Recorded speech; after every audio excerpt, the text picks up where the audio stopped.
Good morning, y'all. So I'm making this little video right quick. I am so proud of myself. I really cut my hair off, Lord. Every time I look at it, it's like, oh my gosh, I really made that sacrifice to God and chopped all my hair off. But it is, whew, it's coming back. Well, it's coming back, and I'm proud of it. I'm proud of it. But anyways, it's just I remind every time I see myself like, oh my God, I really did that. But I'm coming out here really quickly this morning to just give this quick message to somebody. I don't know who needs to hear it as I roll up this morning. But your bitterness is what's blocking your blessings, right? Your bitterness is what is blocking your blessings. A lot of times we are in some situations and we're like, oh my gosh. And I don't know if it's anybody else, but I'll see some people who I'm like, how are y'all where you're at? Because it's just like the math ain't math. And like 2 and 2 is not giving me 4 right here. Like, why is your life the way it is? And you're seemingly such a great person. You're seemingly so nice. You're seemingly all of the things that you would think like you're good peoples on the outside, right? It looks like you're good peoples. So why is your life not reflecting the goodness, right? That you seem to be pushing up, because the law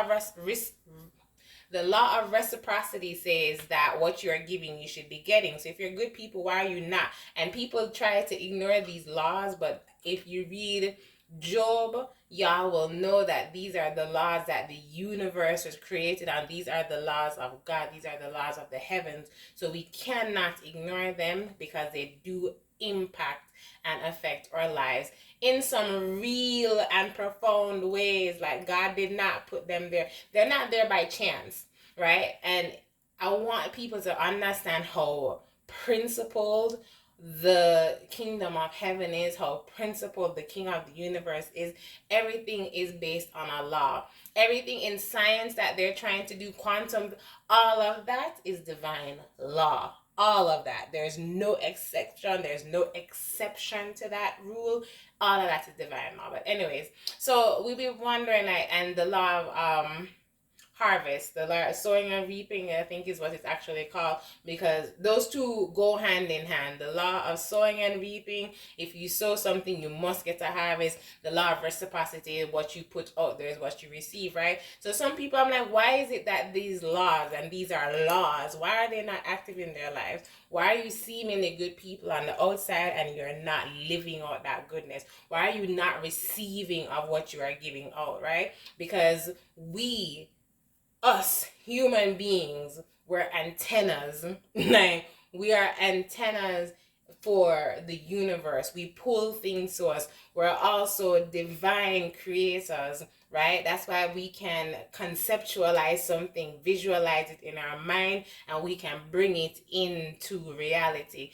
God, we are co-creators with God. He gave us dominion and authority, and he also gave us his power, right? That's why we have Jesus. We are supposed to be walking in his similitude because he is the prototype of what it is that we're supposed to be doing on this earth. He came to give us an example. We had the words, like, you ever have gone to a college class and you have like that lecture, right? I don't know if y'all had those. We had like the lecture series where you get all of the info, but then you'd have your mini tutorials where you actually get that practical aspect of, or the application of the theory that you would have learned in your lecture. This is how you're going to apply it, how you're going to get it broken down. Jesus was our tutor. He was our prototype. He's what we're supposed to be doing because he came to walk it out, right? So we see it. If you have bitterness, right? If it is that you have gone through a season, a period, some type of traumatic experience, somebody did you dirty in your past, right? Somebody who you were good to, and it caught you completely by surprise because of how it is that they treated you, because of the circumstances you may have ended up in, because of this person not being 10 toes down, not being as solid as you thought they were, right? If you're holding on to that bitterness, if you are operating in your present out of resentment from your past, right? Everything good that should be coming to you, you are aborting it. Hear me when I say this. if you are operating in bitterness and unforgiveness, no matter what good seed you are sowing it into infertile soil. You are sowing it into corrupted soil. You are sowing it into barren earth. So it does not matter what type of good seed you are planting. No, you are never going to get a good harvest because you are planting good on top of bad, or you're trying to plant good into bad. That's not how this works. That's not how this works. That's not how this works. That is not how this works. You are self-sabotaging, right? A lot of times we go through things, and I'm learning that myself with some of the experiences.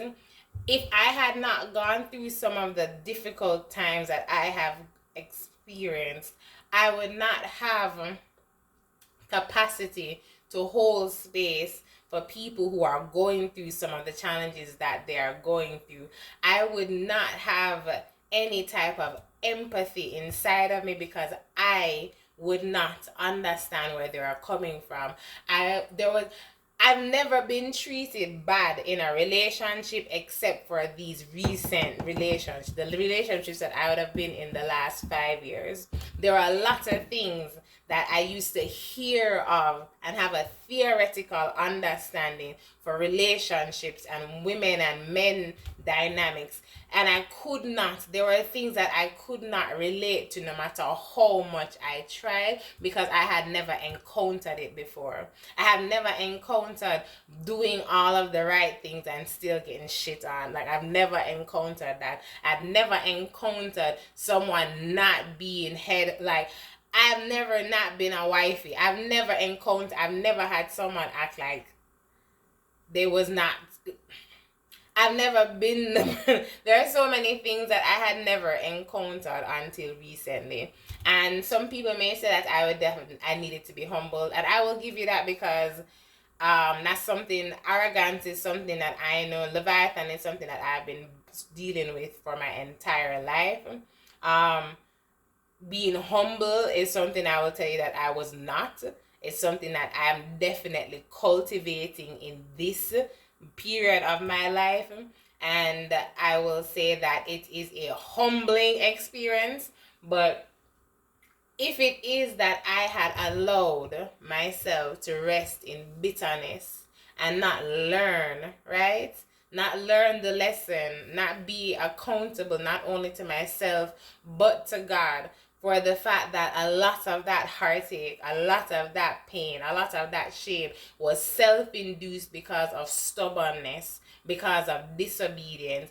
I had to accept that, right? I had to accept it. I had to be able to alchemize my pain and turn it into learning, turn it into lessons, turn it into building blocks. If I had sat there, right, and not been able to alchemize it and realize it for what it was, it would never be something that I can use as a tool. It would never empower me and make me be able to help and show up for my life the way it is that I am showing up, the way it is I want to show up. And a lot of you are sabotaging yourself. A lot of you think that life is hard, that the enemy is fighting you, that the devil is doing too. He really is not.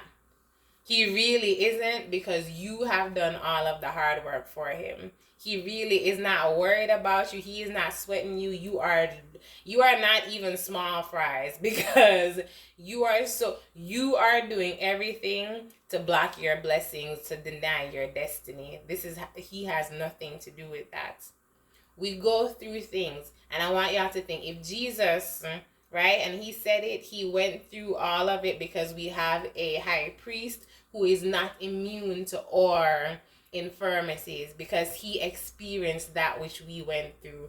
We are not tempted by anything that he was not tempted by. We are not experiencing anything that is unusual, that is unique to us. It is nothing strange, right? But we need to also be able to shift. We need to not stay in victimhood, because that's the thing.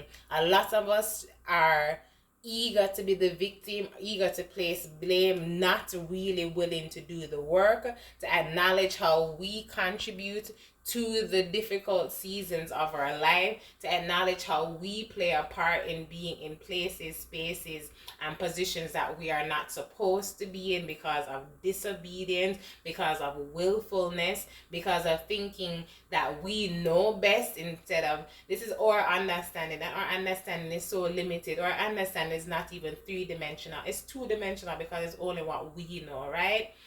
We definitely don't give God space and room to move, to bless us. We do not align ourselves with our blessings and the things that God has for us because we are not intentional about accountability, about being responsible, and about forgiveness. You cannot be forgiven, right? And that's the first component to walking in your kingdom destiny, to walking in dominion, to be walking with authority and power. You can't, and I won't say you can't have unforgiveness if you are trying to walk in God alignment, right? In God aligned blessings, in your God aligned path and destiny. You cannot do that with unforgiveness. If you're going to the world, if you're going to other means, if you're going through the occult, they will bind you through these things, through your desire to inflict revenge or vengeance and all of these good things.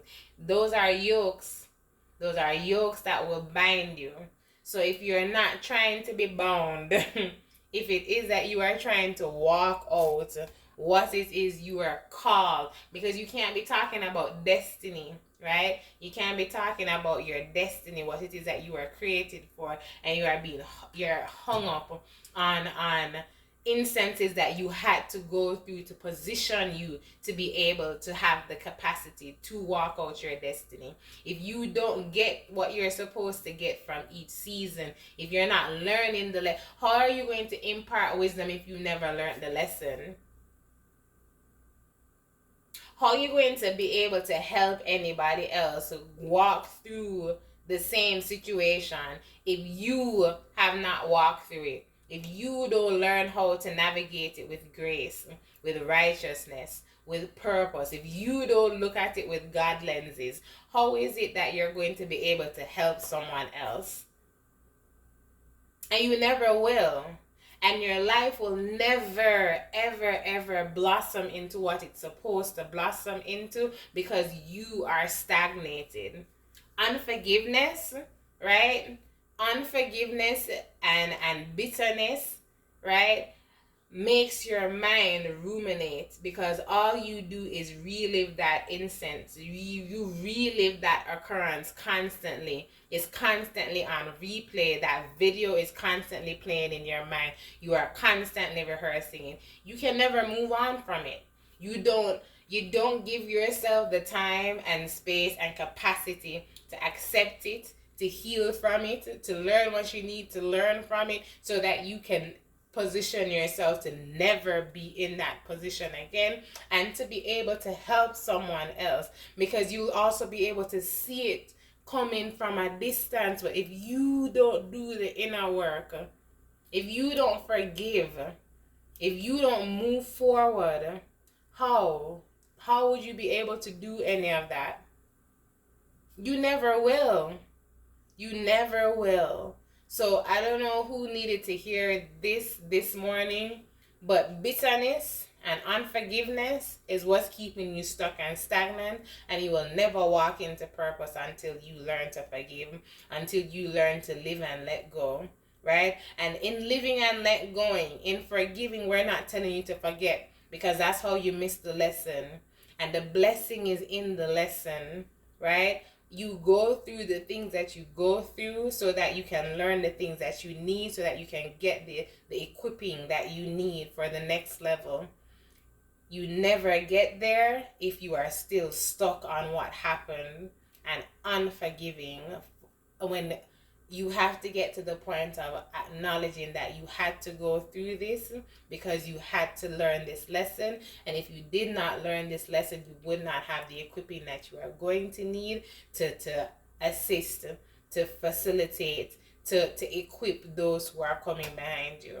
So as we're stepping into, we're about to enter into the new year spiritually, we're coming up on that, right? as we are coming up on this season, leave the old man, leave the baggage and the bitterness behind you, and step into this new spiritual, biblical year free. Step into it lighter. Release the baggage. Take up the burden, take up the yoke of Christ, because his burden is easy and his yoke is light, or the burden is light and the yoke is easy, however it is you want to look at it. If you do not know God, please have a relationship. Ask Jesus to come in, ask Jesus to reveal himself to you and to help you with your unforgiveness, right? God loves you and I do as well. Until we meet again.